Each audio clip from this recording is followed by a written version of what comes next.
Hello students. आज हम लोग केमिकल बॉन्डिंग के लेक्चर 5 में डिस्कस करेंगे आयनिक बॉन्ड पर और साथ ही इलेक्ट्रोवैलेंसी और कोवैलेंसी भी देखेंगे। हम लोग ये जो लेक्चर चला रहे हैं 1 से लेकर के अभी तक 5 तक, वो बेसिक ऑफ केमिकल बॉन्डिंग पर डिस्कस कर रहे हैं। बेसिक यानी केमिकल बॉन्डिंग में कौन कौन सी बेसिक है उस पर डिस्कस करें। तो आज हम लोग का डिस्कस करने में जो आज हम लोग का जो टॉपिक है वो है आयनिक बॉन्ड। तो खैर, हमने कहा कि शुरुआत करते हैं इसका कोवैलेंसी से। इससे पिछले लेक्चर यानी लेक्चर 4 में हम लोगों ने डिस्कस किया था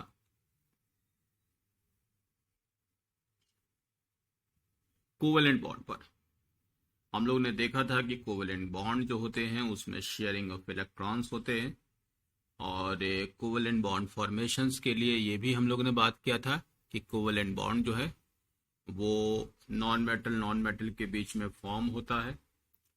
और कोवैलेंट बॉन्ड में हम लोगों ने इलेक्ट्रॉन की शेयरिंग देखी थी। अब उस शेयरिंग को हम लोग कोवैलेंसी से कैसे रिलेट करें उन पर बात करते हैं। तो यहां देखिए लिखा है, number of covalent bond form by an element is called covalency. Number of covalent bond, हमने यहाँ पर बहुत सिंपल डिफिनेशन लिया है। कोवैलेंसी की बहुत सारे डिफिनेशन है। Number of sharing of electron से भी हम लोग यहाँ पर कहते हैं। तो हम यहाँ पर एक सिंपल दिखा रहे हैं कि आपको कम से कम इस चीजों को समझने में आसानी हो। तो अभी देखिए, मैंने कहा जितने बॉन्ड हैं उनको काउंट करके आप किसी केमिकल की कोवैलेंसी बता सकते हैं। तो यहाँ पर मैंने कोवैलेंसी के लिए सबसे पहले शुरुआत किया हाइड्रोजन H और H 1 बॉन्ड, तो कोवैलेंसी 1। कोवैलेंसी ऑफ ऑक्सीजन, यहाँ देखिए एक ये और एक ये, तो यहाँ पर कोवैलेंसी कितनी हो जाएगी? 2 हो जाएगी। तो हाइड्रोजन ने एक ही बॉन्ड बनाया है तो हाइड्रोजन की बन, तो हाइड्रोजन की तो कोवैलेंसी फिक्स ही रहेगी ना। पिछले क्लास में मैंने कहा कि हाइड्रोजन की कोवैलेंसी हमेशा, यानी वो सिंगल ही बॉन्ड बनाएगा, तो कोवैलेंसी हमेशा हाइड्रोजन की 1 रहेगी। और अगर आप इलेक्ट्रॉन की शेयरिंग की बात करो, देखो 2 4, और ये देखो ऑक्सीजन 5 और 6। ऑक्सीजन ने 2 इलेक्ट्रॉन की शेयरिंग की तो उसके अकॉर्डिंग भी कोवैलेंसी बोलते हैं number of electrons participate in covalent bond. कितने इलेक्ट्रॉन पार्टिसिपेट कर रहे हैं वो भी उनकी कोवैलेंसी को इंडिकेट करता है। हाइड्रोजन का तो हमेशा एक ही होगा, इसलिए इसकी कोवैलेंसी 1। ऑक्सीजन के लिए देखिए 2 4 5 6, तो छोड़ दो, नंबर ऑफ बॉन्ड देख लो, 2 बॉन्ड है तो ऑक्सीजन की कोवैलेंसी 2 हो गई। तो यहाँ पर भी ऑक्सीजन की कोवैलेंसी 2। सल्फर आउटर मोस्ट में 6 इलेक्ट्रॉन है, आप देख सकते हैं। जहां हम लोग ने लुईस डॉट स्ट्रक्चर दिखाया था उसमें था 2 4 6, तो वैसे देखिए यहाँ भी बॉन्ड 2 है, इसलिए इनकी भी वैलेंसी यहाँ पर 2 हो गई। नाइट्रोजन के लिए आप देख सकते हैं नंबर ऑफ बॉन्ड 1 2 3, 3 बॉन्ड हुआ हो तो ये क्लियर है। हम लोग को बताया गया कि नंबर ऑफ बॉन्ड जितने बनते उतने इलेक्ट्रॉन का वहां पर शेयरिंग हुआ होगा। तो ईच एटम पार्टिसिपेट 3 इलेक्ट्रॉन, तो यहाँ पर भी नाइट्रोजन की कोवैलेंसी 3 हो गई। इस नाइट्रोजन में भी 1 2 3, यहाँ पर भी इनकी कोवैलेंसी कितनी हो जाएगी? 3। देखिए 1 2 3 बॉन्ड 3 हो गया। कोवैलेंसी कार्बन की 1 2 3 4, वैसे आप देखो तो 4 बॉन्ड बनाया हुआ तो 4 कोवैलेंसी होगा। और यहाँ भी देखिए कार्बन ने 1 2 3 4, जैसे मैंने देखा ना कि ये टेट्रा वैलेंसी होता है, जो हम लोग बोलते भी हैं टेट्रा कोवैलेंसी, तो कार्बन की कोवैलेंसी 4 भी। एक और भी आपको कॉमन चीज बता दे कि हाइड्रोजन की कोवैलेंसी तो 1 है, तो जितने नंबर ऑफ हाइड्रोजन है उतनी उनकी कोवैलेंसी भी सेंट्रल एटम का डिफाइन कर दो। देखो यहाँ पर हाइड्रोजन 2 है, 2 कोवैलेंसी। सल्फर के साथ 2 हाइड्रोजन, 2 कोवैलेंसी। यहाँ पर भी देखो 3 है, कोवैलेंसी यहाँ पर 3, यहाँ पर 4 है, कोवैलेंसी 4। अब यहाँ फॉस्फोरस, हमने एक ही एग्जांपल लिए हैं, ऐसे बहुत सारे केमिकल्स आपको आगे दिखाने वाले हैं। इनमें केमिकल्स की वेरिएबल कोवैलेंसी भी होती है। फॉस्फोरस के आउटर मोस्ट में 5 इलेक्ट्रॉन्स हैं, 1 2 3, तो यहाँ पर इस वाले की कोवैलेंसी कितनी है? तो 3 है। ये फर्स्ट वाला। यहाँ PCl5 केमिकल है 1 2 3 4 5, यहाँ हो गया 5। अब इनके बारे में टेंशन मत लीजिए कि कैसे बॉन्ड बना दिया, ऑक्टेट से तो ज़्यादा हो गया। मैंने कहा ना कि ऑक्टेट बहुत पुराना रूल है, वो कुछ केमिकल्स तक ही वैलिड है। बहुत सारे केमिकल्स जो ऑक्टेट पार्ट को यानी ऑक्टेट रूल को नहीं फॉलो करते हैं, तो उनमें से एक एग्जांपल ये, इसलिए हमने तो बहुत सारे केमिकल्स नहीं लिखे हैं। तो हम आपको सिर्फ इतना दिखा रहे हैं कि फॉस्फोरस में 5 कोवेलेंट बॉन्ड बना हुआ है, इसलिए इसकी कोवेलेंसी कितनी हो गई, 5 हो गई। तो कोवेलेंसी हम लोग यहाँ पर किसी भी बॉन्ड में यानी कि कोवेलेंट बॉन्ड में नंबर ऑफ बॉन्ड को देख रहे थे, इसके अकॉर्डिंग हम लोग ने कोवेलेंसी डिफाइन कर ली। तो अब हम लोग आगे आते हैं आयनिक में। आयनिक बॉन्ड या इलेक्ट्रोवैलेंट बॉन्ड। देखिए, when a bond is form by complete transfer of electron from one atom to another atom, then this type of bond is called ionic bond. मतलब ऐसे बॉन्ड जिसमें electron का पूरी तरीके से transfer होगा, तो उस बॉन्ड को हम लोग आयनिक बॉन्ड कहेंगे। और इसमें it is form between metal and non metal. ये आयनिक बॉन्ड किसके बीच में बनता है, तो मेटल और नॉन मेटल। कोवेलेंट बॉन्ड किसके बीच में बनता था, तो नॉन मेटल। ठीक है, यहां तक समझ गए। मेटल और नॉन मेटल के बीच में क्यों, तो देखिए मेटल इलेक्ट्रॉन लॉस करता है और नॉन मेटल इलेक्ट्रॉन गेन करता है, इसलिए लिखा है it is form by complete transfer of electron from one atom to another atom.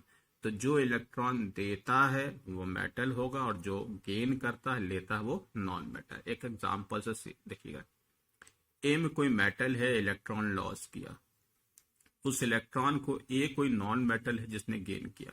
जैसा हम लोग ने देखा है कि इलेक्ट्रॉन लॉस करने पर केमिकल के ऊपर पॉजिटिव चार्ज और लेने के बाद माइनस, जितना लॉस करोगे उतना पॉजिटिव और जितना गेन करोगे उतना नेगेटिव। अब देखिए एम प्लस और माइनस, तो उनके बीच में एक अट्रैक्शन होगा, वही लिखा है इलेक्ट्रोस्टैटिक फोर्स ऑफ अट्रैक्शन। तो यहाँ आपके पास आयनिक बॉन्ड में हम लोग यहाँ पर देखते हैं जो केटायन और एनायन फॉर्म होता है, उनमें इलेक्ट्रोस्टैटिक फोर्स ऑफ अट्रैक्शन होता है जो काफी स्ट्रांग होता है। इस वजह से आयनिक बॉन्ड अगर आप देखें तो वो कोवेलेंट बॉन्ड से कहीं ज्यादा स्ट्रांग होता है, और आयनिक बॉन्डेड केमिकल नॉर्मली सॉलिड होते हैं क्योंकि वो काफी ज्यादा होल्ड करके, यानी आप जैसे कॉम्पैक्ट फॉर्म में आयंस को यहाँ पर रखते हैं, जिस वजह से उनके बीच में बहुत अच्छा बॉन्ड फॉर्म होता है। ये जनरली कहते हैं आयनिक बॉन्ड सॉलिड में मिलते हैं। तो यहाँ आपके पास आयनिक बॉन्ड में इलेक्ट्रोस्टैटिक फोर्स ऑफ अट्रैक्शन, जो मैंने यहाँ लिखा भी है, electrostatic attraction between the positive यहाँ and negative ions hold the ions together in a crystal lattice. जैसा मैंने आपको कहा ना कि उनके बीच में काफी अच्छी अट्रैक्शन होती है जो आयंस को, पॉजिटिव और नेगेटिव आयंस को होल्ड करके रखते हैं।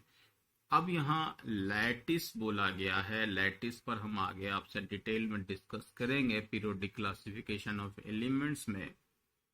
यहाँ पर सिर्फ ये दिखा रहे हैं कि एक वेल अरेंज केटायन और एनायन के फॉर्म में आपस में एक जो बॉन्डेशन होता है, तो उसका एक लैटिस यानी एक वेल अरेंज्ड आप स्ट्रक्चर बोल सकते हैं, वो फॉर्म हो जाता है। तो वो हम लोग आगे लैटिस के बारे में डिस्कस करेंगे।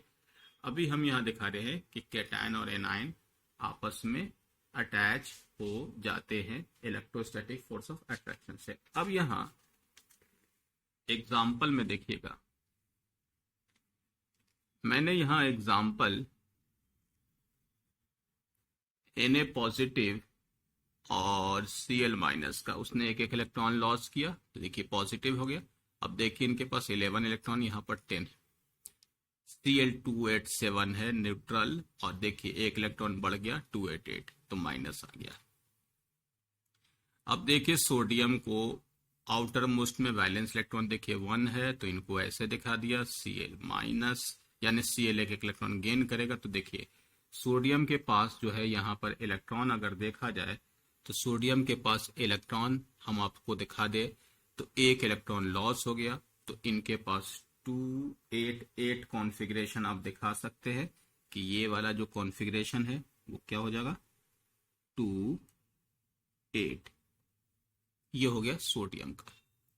Cl के पास 2 4 6 7 एक बढ़ गया, यानी कि ये जो इलेक्ट्रॉन दिखा रहे हैं ये एक्स्ट्रा इलेक्ट्रॉन आ गया तो 8 हो गया। तो 2 8 8। जैसा कि आपको मालूम है कि सोडियम ने भी अपना ऑक्टेट पूरा कर लिया क्योंकि आउटर मोस्ट में 8 हो गया और इनके भी आउटर मोस्ट में 8 हो गया। तो दोनों ने ऑक्टेट पूरा किया। तो हम लोग को शुरू में ही बताया गया था कि कोई केमिकल बॉन्ड, कोवेलेंट बॉन्ड या आयनिक बॉन्ड ऑक्टेट पूरा करने के लिए बॉन्ड बनाते हैं ताकि अपने आप को स्टेबल कर दे। तो दोनों अपने अपने नियरेस्ट इनर्ट गैस की एटॉमिक नंबर पर आ गए हैं। अब देखिए उसी तरीके से नेक्स्ट एग्जांपल है कैल्शियम का। तो कैल्शियम के एग्जांपल में देखिएगा तो कैल्शियम की अगर एटॉमिक नंबर हम एक बार लिख दें कैल्शियम 20, नहीं तो आपको डायरेक्ट याद रखना होगा 2882। तो कैल्शियम के आउटर मोस्ट में कितने इलेक्ट्रॉन हो गए 2, तो उनको वायलेंस इलेक्ट्रॉन 2 लॉस किया। तो कैल्शियम के लिए कॉन्फ़िगरेशन क्या बोल दोगे, यहां पर लिख दे कैल्शियम के लिए 2 8 8 हो गया कैल्शियम का। और Cl माइनस का दिखाया ही है, Cl माइनस के लिए कितना हो गया, इनके लिए भी 2 8 8, इनके लिए भी 2 8 8। तो दोनों ने नियरेस्ट इनर्ट गैस का ऑक्टेट पूरा कर लिया। तो खैर आयनिक बॉन्ड मेटल और नॉन मेटल के बीच में फॉर्म होता है। यहां एक और बात है, आयनिक बॉन्ड से रिलेटेड अभी हमने सिर्फ बेसिक दिखाई है। आयनिक बॉन्ड के फॉर्मेशन में एक बॉन्ड है बरसाइकल है जिसके थ्रू इस आयनिक बॉन्ड को समझाया जाता है। टोटल 6 स्टेप्स का इस्तेमाल होते हैं आयनिक बॉन्ड को समझाने में। मैंने अभी डायरेक्ट एक मेटल को केटायन और एनायन से समझा दिया है। तो आयनिक बॉन्ड पर हम यहाँ पर डिस्कस आगे करेंगे। उसमें आयोनाइजेशन एनर्जी का भी कॉन्सेप्ट आता है, इलेक्ट्रॉन गेन एंथैल्पी का भी। तो जैसे कोई मेटल है या कोई भी एटम है इलेक्ट्रॉन लॉस करता, तो इस प्रोसेस में इलेक्ट्रॉन को हटाने में जो एनर्जी लगती है वो आयोनाइजेशन एनर्जी होती है। इनको इलेक्ट्रॉन गेन करने में जो एनर्जी रिलीज होती है वो इलेक्ट्रॉन गेन एंथैल्पी होती है। तो ये सारी बातें हम आपको पीरियोडिक क्लासिफिकेशन में एक बार फिर से डिस्कस करेंगे। अभी आपको सिर्फ दिखा रहे हैं, मैंने कहा ना कि जो आपने 10th में बेसिक पढ़ा था उसी को, कि आपको आयनिक बॉन्ड मालूम है प्लस माइनस मालूम, उसी पर बात कर रहे हैं। बाकी हम आपसे फिर से डिटेल में जब इलेक्ट्रॉन गेन एंथैल्पी और आयोनाइजेशन एनर्जी और डिटेल में जब डिस्कस करेंगे तो वहां पर हम पीरियोडिक क्लासिफिकेशन में ionisation enthalpy, electron gain enthalpy और लैटिस, ये सारी चीजें हम वहां पीरियोडिक क्लासिफिकेशन में बहुत अच्छे से करेंगे। यहाँ पर अब हम लोग आगे बढ़ते हैं आयनिक बॉन्ड में। यहाँ आप एक चीज और देखिएगा, बेसिक पार्ट में एक और बात, जैसे मैंने उधर कोवेलेंसी लिखा था, इधर हमने इलेक्ट्रोवैलेंसी लिखा। इलेक्ट्रोवैलेंसी में नंबर ऑफ इलेक्ट्रॉन्स गेन और loss by the atom for the formation of ionic bond is called electrovalency. जैसा मैंने वहां पर दिखाया था कि कोवैलेंसी का मतलब क्या हुआ कि किसी भी केमिकल में या बॉन्ड में कितने इलेक्ट्रॉन की शेयरिंग होती है, वो उनकी कोवैलेंसी को डिफाइन कर रहा था, या नंबर ऑफ बॉन्ड। यहाँ पर कोई भी केमिकल जितने इलेक्ट्रॉन लॉस या गेन करते हैं वो उनकी इलेक्ट्रोवैलेंसी डिफाइन करता है। जैसे सोडियम ने 1 इलेक्ट्रॉन लॉस किया तो इसकी किसी के साथ भी बॉन्ड होगी तो इसकी इलेक्ट्रोवैलेंसी 1 होगी। कैल्शियम 2 इलेक्ट्रॉन गेन करेगा तो इसकी इलेक्ट्रोवैलेंसी 2 लॉस करेगा।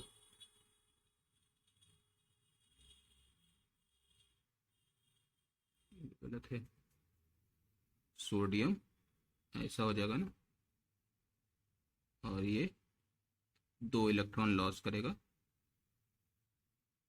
इस तरीके से।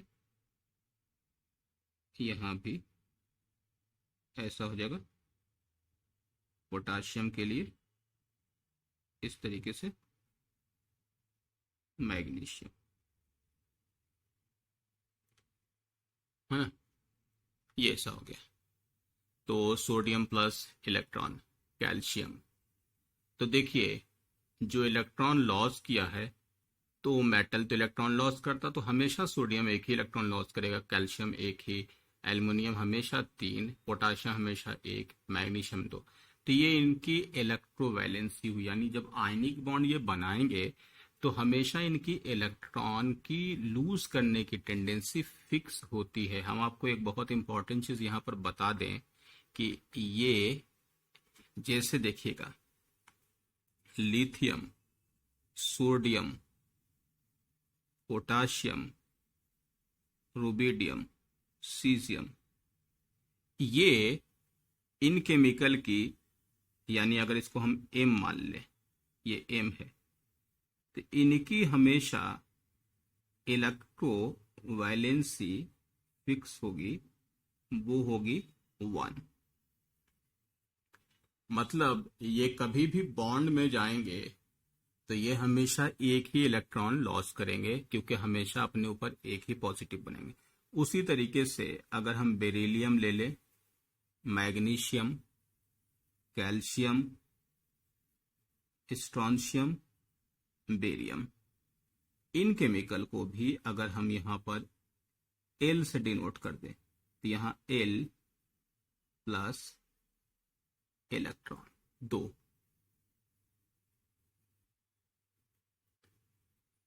ये हमेशा 2 इलेक्ट्रॉन का यूज करेंगे बॉन्ड बनाने में। कौन कौन से? Beryllium, magnesium, calcium, strontium, barium, है ना। तो इनकी इलेक्ट्रोवैलेंसी कितनी हो गई बताओ? 2। मतलब आपको ये केमिकल दिख जाए तो उसमें इलेक्ट्रोवैलेंसी डायरेक्ट देख करके बता सकते हैं। आप बोलो कि आप यहाँ पर इन केमिकल की इलेक्ट्रोवैलेंसी, ऐसा इसलिए कह रहे हैं कि बहुत सारे केमिकल्स जो हेवियर केमिकल्स है, जो आगे हम लोग देखेंगे डी ब्लॉक में, उनकी इलेक्ट्रोवैलेंसी अलग अलग होती है, वेरिएबल होती है। वो कभी 2 करते हैं, कभी 3 करते हैं, तो अलग अलग होती है। तो उनके अकॉर्डिंग हम यहाँ पर दिखा रहे हैं कि इतने केमिकल की इलेक्ट्रोवैलेंसी जो फिक्स है वो याद रखिएगा, यानी ये हमेशा एक ही इलेक्ट्रॉन लॉस करेंगे, lithium, sodium, potassium, rubidium, caesium, और ये beryllium, magnesium, calcium, Be, Mg, Ca, Sr यानी स्ट्रोंशियम, बेरियम, ये हमेशा 2 इलेक्ट्रॉन लॉस करेंगे, 2 इलेक्ट्रॉन लॉस करेंगे, ठीक है। तो इसलिए सोडियम का यहाँ पर देखिए लॉस 1, यहाँ पे कैल्शियम का 2। एल्युमिनियम भी फिक्स है, एल्युमिनियम भी हमेशा अगर रे को इलेक्ट्रोवैलेंट बॉन्ड बनाता है तो हमेशा 3 ही इलेक्ट्रॉन लॉस करेगा। पोटाशियम भी देखिए 1 किया, और यहाँ मैग्नीशियम ने 2 लॉस किया। फ्लोरीन 1 इलेक्ट्रॉन गेन किया है, इस वजह से इनकी जो इलेक्ट्रोवैलेंसी है 1 होगी। सीएल ने 1 इलेक्ट्रॉन गेन किया, इसलिए इलेक्ट्रोवैलेंसी यहाँ भी 1। ऑक्सीजन ने 2 इलेक्ट्रॉन गेन किया, इसलिए इलेक्ट्रोवैलेंसी 2। अब कैल्शियम ऑक्साइड में आपसे पूछा जाए कि बताओ इसकी इलेक्ट्रोवैलेंसी, तो सिंपल है, कैल्शियम की इलेक्ट्रोवैलेंसी कितनी होगी? 2 होगी ना। कैसे? देखो, कैल्शियम का ऐसे लिख दो, और ऑक्सीजन का 2, 4, 6।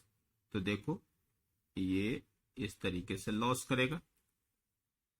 कैल्शियम ने 2 इलेक्ट्रॉन लॉस किया, इसने 2 इलेक्ट्रॉन गेन किया, तो ये देखो कैल्शियम पर चार्ज कितना होगा? 2 प्लस, ऑक्सीजन पर चार्ज कितना आएगा? 2 माइनस।